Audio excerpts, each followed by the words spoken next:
Abay sinabi niya kanina, kahit marami yan, minorya pa rin sila. No matter how massive the crowd would be, it's still a minority.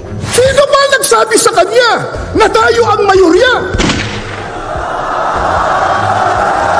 This INC rally may be able to really have great numbers on the streets, but it's still supporting a minority position. Nakalulungkot, bago pa sumikat, laos na.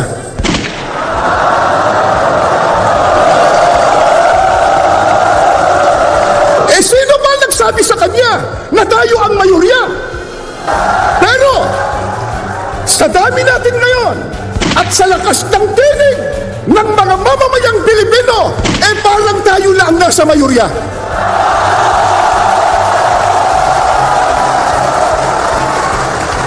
Ang totoo, na ito sana ay maunawaan at maintindihan ng marami, lalo na ng mga namumuno sa ating bansa, na itong ginagawa po natin, mga mahal naming kababayan, sa pangunguna ng Iglesia ni Cristo, ay pagtulong natin sa pamahalaan.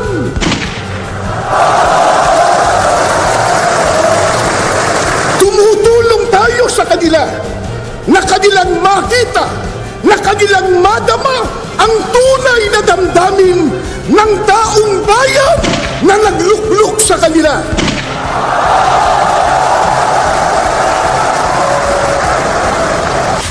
Ngayon naman po ay pakinggan natin ang kapatid na Arnel Tumanan para sa napakahalagang mensahe.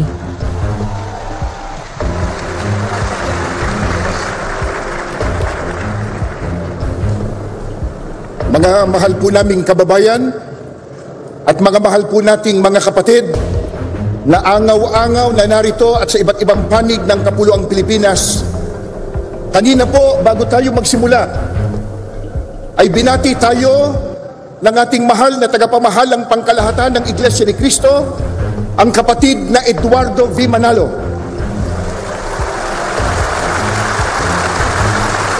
Bayaan niyong tayo naman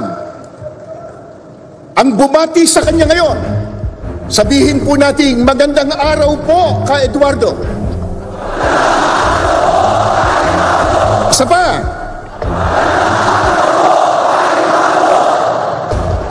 Mga mahal po naming kababayan at mga kapatid, sa inyo man po, magandang hapon sa inyong lahat.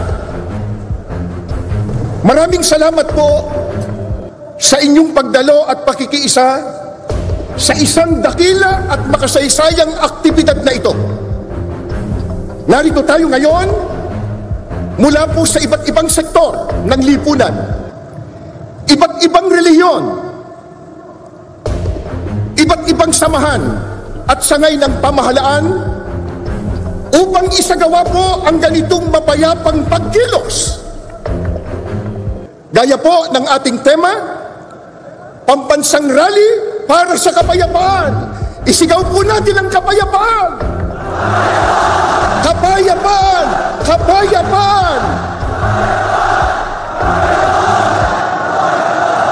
Maliwanag po sa atin na isang aral ng Diyos na nakasulat po sa Biblia na dapat tayong magpasakop sa kapangyarihan o pamahalaan ng bayan, na yan po ang katangian at sinusunod ng mga kaalib sa Iglesia ni Cristo.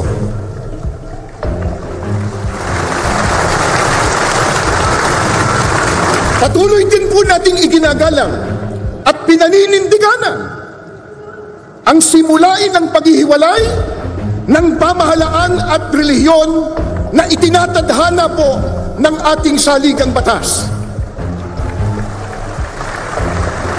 Dahil dito, ang ating mapayapang pagkilos na ito ay wala pong bahid na anumang politika. Ni hindi po tayo nanghihimasok sa mga pinuno ng ating bayan sa pag-ugit nila ng pamahalaan. Hindi po natin nais makialam sa pagpapatakbo ng pamahalaan ng ating bansa. Ano po ang nais ng maraming kababayan po natin at ng angaw-angaw na kaalib sa Iglesia ni Kristong narito ngayon? Ang nais po natin, ang maliit na tinig na ngayon ay pinagsasama-sama natin sa ating rally, mapakinggan naman ng pamahalaan.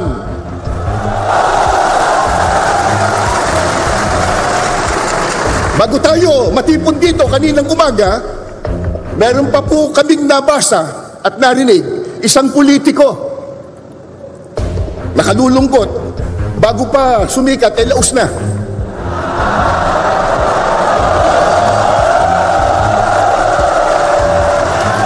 Nang makita po ang milyong ito, milyong-milyon, na dami ng tao, abay sinabi niya kanina, kahit marami yan, minurya pa rin sila. Sino ba nagsabi sa kanya na tayo ang mayorya? Pero, sa dami natin ngayon, at sa lakas ng tinig ng mga mamamayang Pilipino, parang tayo na ang nasa mayorya.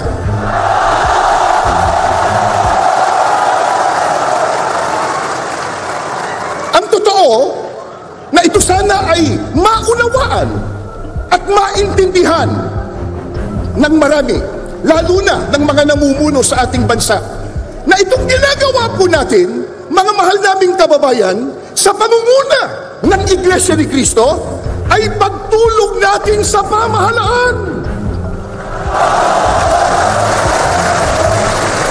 Tumutulong tayo sa kanila, na kanilang makita, na kanilang madama ang tunay na damdamin ng taong bayan na naglukluk sa kanila.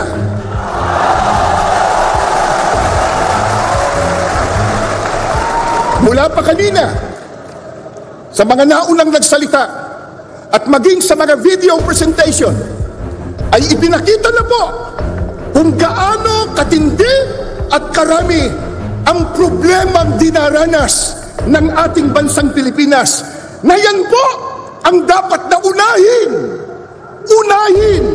na asikasuhin at bigyan ng solusyon ng mga naluklok sa tungkulin o namumuno sa ating bansa.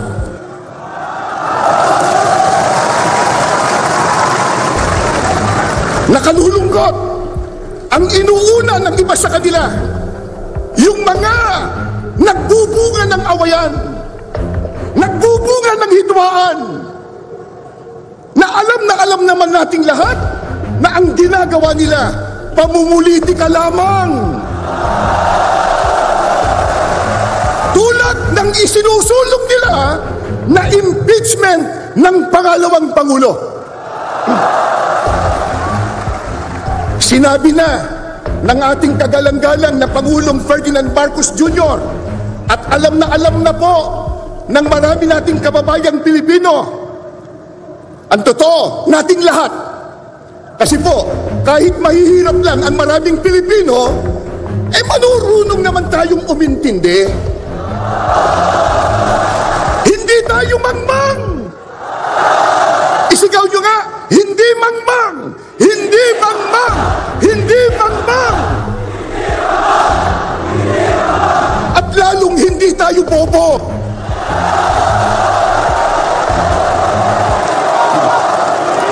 Hindi bobo!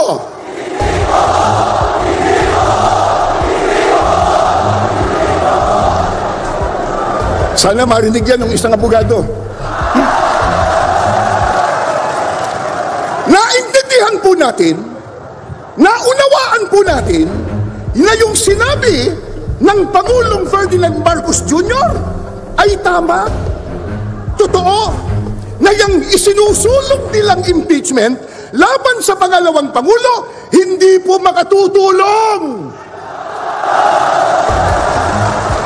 Hindi po makapag-aangat ng kalagayan ng pamumuhay ng kahit isang Pilipino. Ang tanong, yan ba naintindihan ng mga mambabatas? Naintindihan? May ginawa silang manifesto raw na sila daw ay nagkakaisa na suportahan ang Pangulo ng ating bansa. Kaya lang, nakapagtataka, ang kanilang ginagawa, kabaligtaran. Sa pagkatahasan nilang sinasalungat, kinokontra yung sinabi ng Pangulo ng Pilipinas. Mga kaibigan, mga kababayan, at mga mahal po namin mga kapatid, hindi maikakaila, matindi na ang problemang nararanasan ng ating bansa, lalo na po sa ekonomiya. Hindi po ba, yan ang dapat talagang unahin at bigyang solusyon, bigyang prioridad ng mga namumuno sa ating bansa? Gaya ng nabanggit natin, nakalulungkot po sapagkat hindi yan ang nakikita natin ginagawa ng iba sa kanila.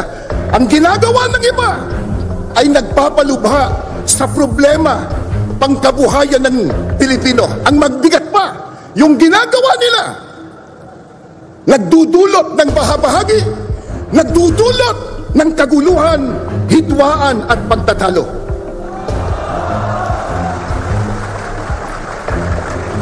Alam po ng lahat,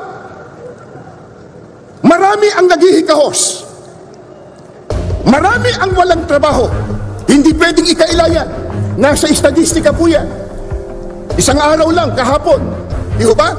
Inilabas sa isang survey na 63% sa mga Pilipino ang nagsasabi na sila ay mahirap ang pamumuhay. Yan pong estadistika na yan. First, una, sa mahabang panahon, 63% nagsasabi, mga Pilipino, na sila po ay napakahirap ang buhay. Marami po ang salat na salat sa mga pangunahing pangangailangan. Pagkatapos, nakalulungkot pa, hindi matapos-tapos ang mga kalamidad sa ating bansa. Sunod-sunod na mga bagyo, pagbaha, pagputok pa ng bulkan, at nariyan pa po ang mga digmaan at kaguluhan sa iba't ibang panig ng mundo na sa ayaw man po natin at gusto, maaapektuhan tayo. Ito po ang dahilan. Kaya ating kinakatigan ang ipinahayag ng ating Pangulo na hindi tayo sang-ayon sa impeachment ng Vice Presidente.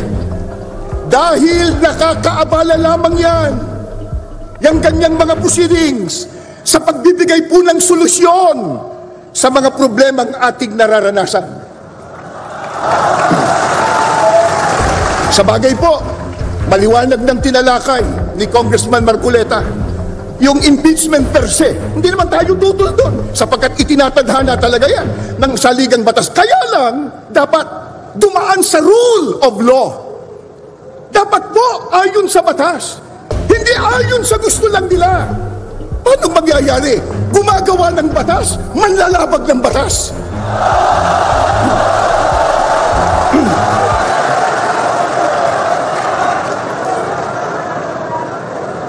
Kaya, ang ating panawagan sa mga mahal po nating leader sa ating bansa, gaya ng nakasulat sa inyong mga placards at inyo pong isinisigaw, mga kapatid at mga kababayan, unahin po natin ang tao, hindi ang kapakanan ng partido. Serbisyo po muna bago ang sariling gusto at benepisyo. Ngayon ay 2025 na. Sa bagong taon ay unahin ang pag-unlad ng bayan, hindi ang pagbabangayan.